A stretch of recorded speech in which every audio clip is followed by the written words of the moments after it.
এক আওয়ামী লীগ নেতাকে আটক করার পর থানায় অবস্থান নিয়ে বিক্ষোভ করেছেন জামায়াতে ইসলামীর নেতাকর্মীরা।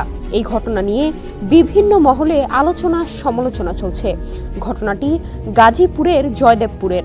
সন্দেহভাজন আসামি হিসেবে শফিকুল ইসলাম শিকদার নামে আওয়ামী লীগের এক নেতাকে গ্রেপ্তার করে গাজীপুরের জয়দেবপুর থানা পুলিশ। এরপর শুক্রবার রাত ৮টার দিকে ওই নেতাকে থানা থেকে ছাড়িয়ে নিতে বিক্ষোভ মিছিল করেন জামায়াতে ইসলামীর নেতারা। কিন্তু আওয়ামী লীগ নেতাকে ছাড়াতে কেন মিছিল করল জামায়াতের নেতাকর্মীরা?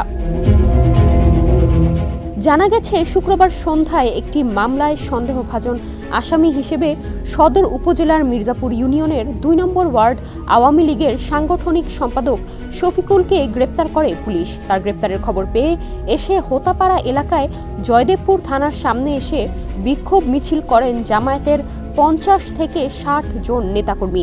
এর পরপরই খবরটি বিভিন্ন মহলে ছড়িয়ে পড়ে। পুলিশ বলছে, ওই আওয়ামী লীগ নেতাকে গ্রেপ্তারের পর তাকে ছাড়িয়ে নিতে কিছু লোকজন থানায় এসেছিলেন, তবে তাকে ছাড়া হয়নি। একটি মামলার সাসপেক্ট হিসেবে আনা হয়েছে তাকে। এ থানার একটি মামলার তদন্তে জড়িয়ে থাকার তথ্য পাওয়ায় আওয়ামী লীগের নেতা শফিকুল শিকদারকে গ্রেপ্তার করা হয়েছে। এরই মধ্যে আজ সকালে তাকে আদালতে পাঠানো হয়েছে। গতকাল আটকের পর তাকে থানায় আনা হলে সন্ধ্যার পর গাজীপুর সদর উপজেলার জামায়াতের কিছু নেতাকর্মী তাকে নিজেদের কর্মী দাবি করে মুক্তির জন্য থানায় জড়ো হতে থাকে এবং থানা এলাকায় বিক্ষোভ মিছিল করেন। জয়দেবপুর থানার ওসি আব্দুল হালিম এসব বিষয় নিশ্চিত করেন।